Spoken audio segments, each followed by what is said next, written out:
As a new runner, you might not realize that you are making some newbie mistakes. Many runners fall into the trap of making these mistakes. Hi, I'm Shanna, a NASM certified personal trainer, a fitness coach, and a veteran marathon runner. And today we will be discussing the 8 biggest mistakes that new runners make and how you can fix them. Mistake number 1, you are wearing the wrong shoes and clothes. As a runner, you need to get yourself a nice pair of running shoes that are specifically designed for running. No offense to Walmart, but you probably want to stay away from Walmart shoes. You want to get a good brand like Asics, for example. That's my favorite brand. And in the description box below, I will link the pair of running shoes that I like to run in. But there are numerous other running shoes that really work for runners too. But I just want to give you a good start that you might want to look into. So as a new runner, it would be actually beneficial to get a gait analysis to make sure that you are getting the proper running shoes.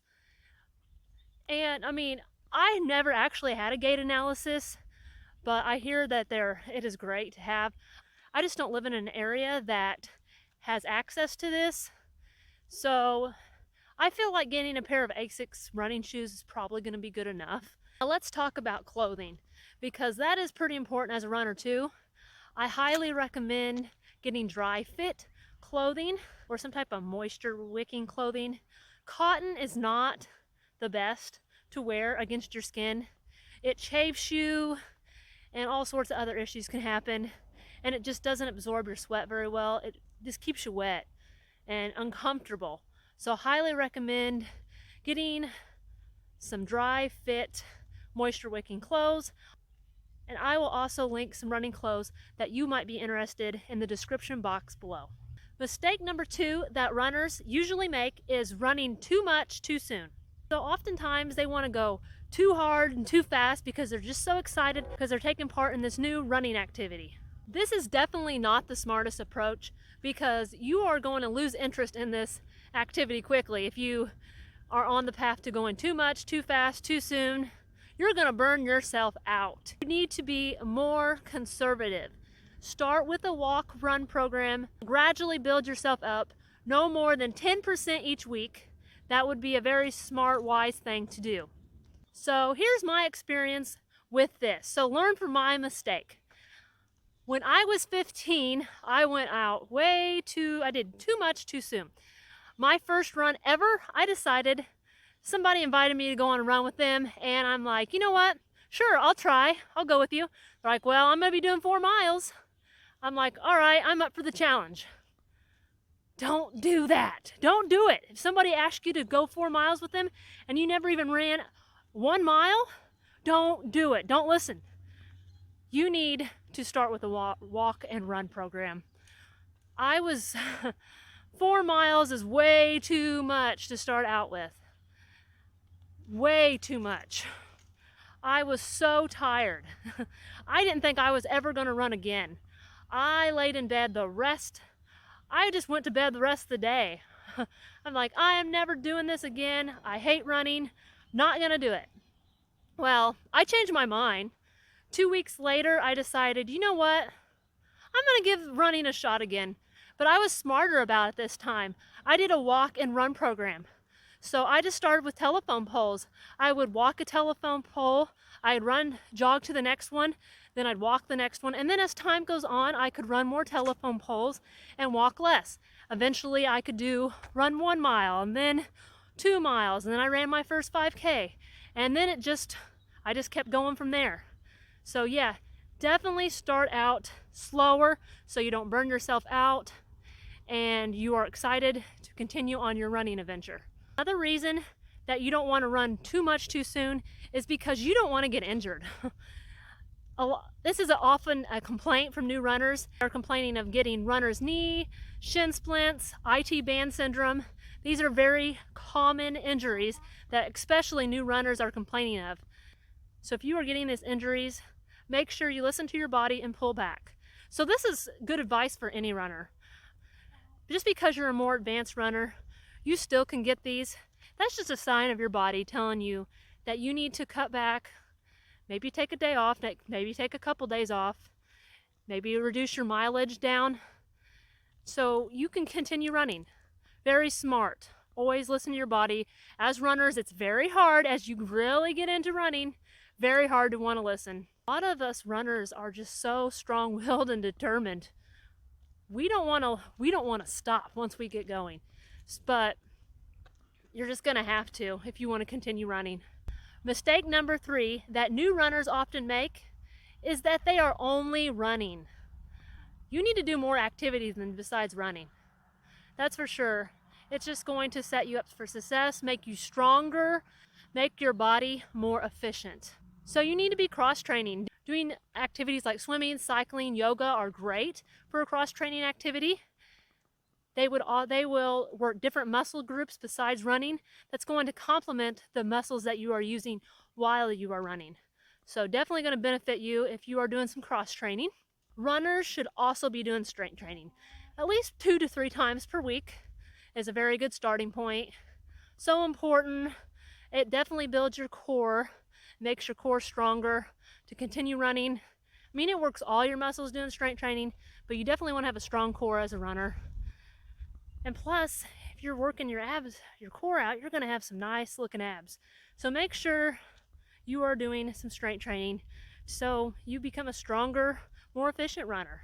Plus, once again, doing strength training helps prevent injury because you are getting stronger. You are getting more efficient. Your body is able to carry you forward onto longer runs and new goals. So definitely be doing strength training to make you better, make you a better runner. Mistake number 4 that runners make is they worry about their pace. Don't be worried about your pace when you start out. You need to be worried about building upon the distance and how long you are running. Pace will come with time.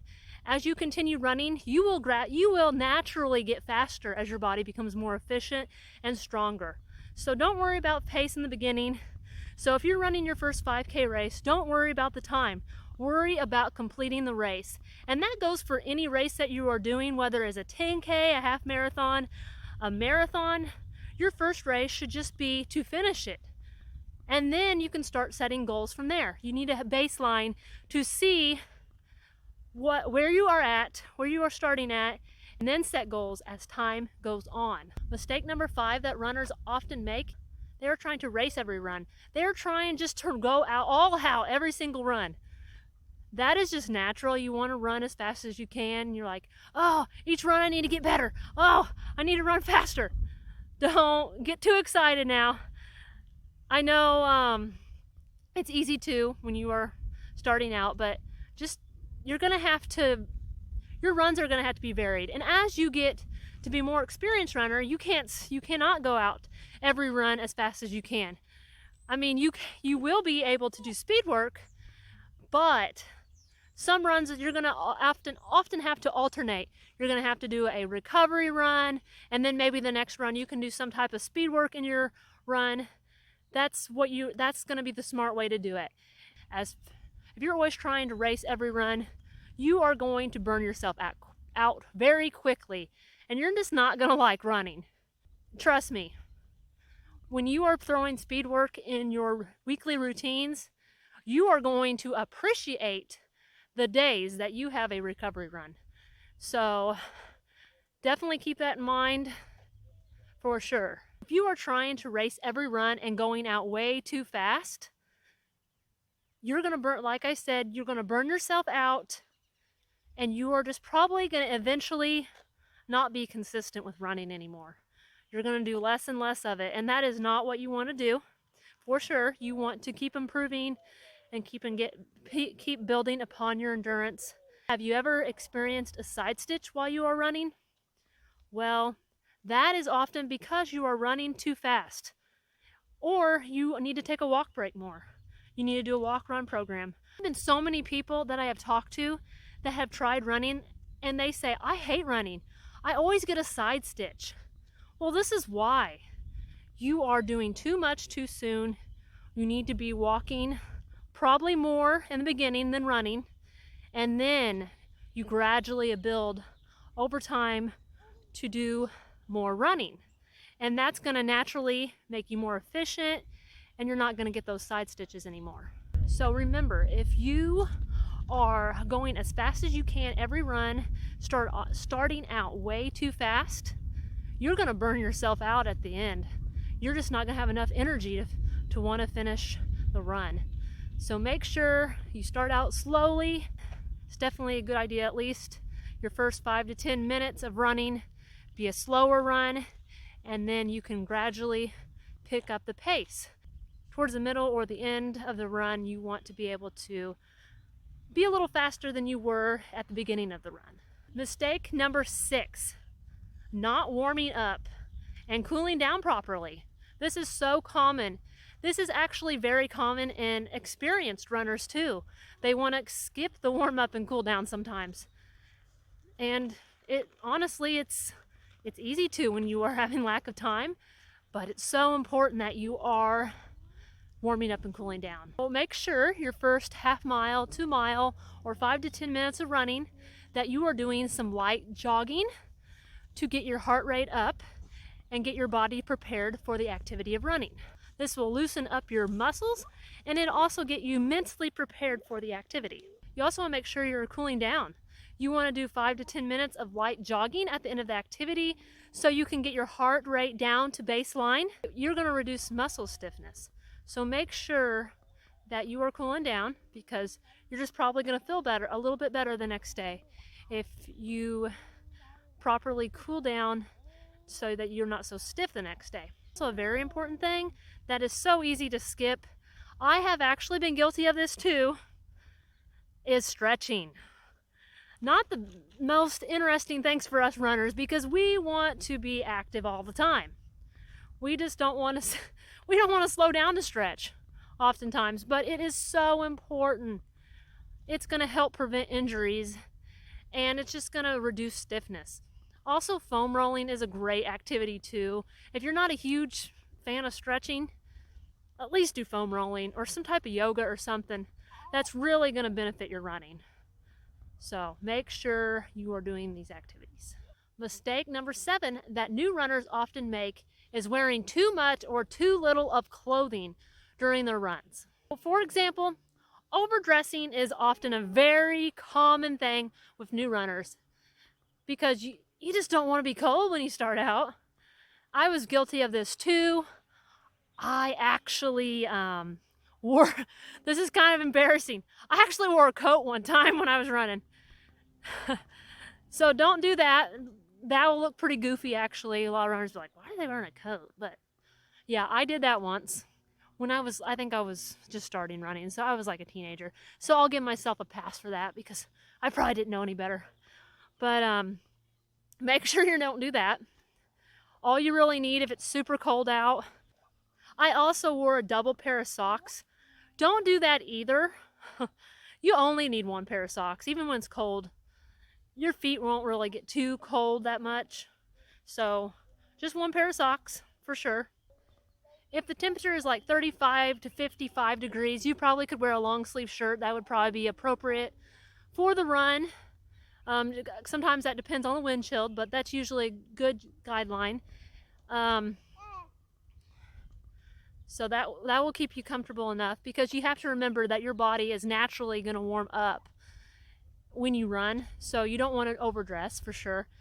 So if the temperature is like under 35 degrees, you could wear a sweatshirt over your long sleeve shirt, or you could wear some type of like a jacket, like a windsuit jacket, or like a just a running jacket or some sort, and that will help keep you warm. So you really want to just dress in layers, because that's easy to take off. You can always shed layers as you warm up sometimes, so you can shed layers if you have to, and then you could just go back and get your clothes later. Hopefully they'll still be there, but that's just an idea. You just want to try to make sure you're dressing right anyways. So when it's 45 to 50 degrees, you can probably start thinking about wearing shorts on your run. I mean, you might be a little chilly at the beginning, but after a mile, you're just going to be like, you know what? I'm so glad I wore shorts. Because for me, when I wear pants, when it's like over 45 degrees, my legs start getting itchy for whatever reason. So that's why I always just try to wear shorts. So If it's over 20 degrees, you can get by wearing just one pair of pants, because your legs will probably, believe it or not, your legs will probably get too hot if you don't. If it's under 20 degrees, you might want to start thinking about some long underwear underneath your pants, because you're going to get pretty cold. So make sure you dress appropriately for the weather for that. But sometimes people don't even want to go out when it's 20 degrees. They're like, I think I might try the treadmill today. But if you do happen to, you just can't, you hate the treadmill so much and you just really don't want to be on it, you can wear long underwear under your pants if you really want to get out there. Once it is over 55 degrees, you can probably start wearing short sleeves. And then about 70 degrees, that's when I definitely want to be wearing a tank top. So I will link in the description box below so the clothing items I recommend that you wear during your runs for the appropriate weather. So that will be in the description box below. And just wanted to let you know, if you do purchase any of these items, I will get a small commission from your purchase. Mistake number 8 that new runners often make: they compare themselves to others. Don't do this. This is going to set you up for frustration big time. It's possibly going to even set you back. This is for anything in life, not just running. Comparing yourself to others is just going to steal from your happiness. You have to make goals for you. If you want to learn more about how running can change your life, make sure you click the next video above, because I will be discussing the benefits of running, how it benefits you physically, mentally, and boost your self-confidence. And I will also be discussing how you can overcome barriers that are keeping you from reaching your fitness goals. See you in the next video.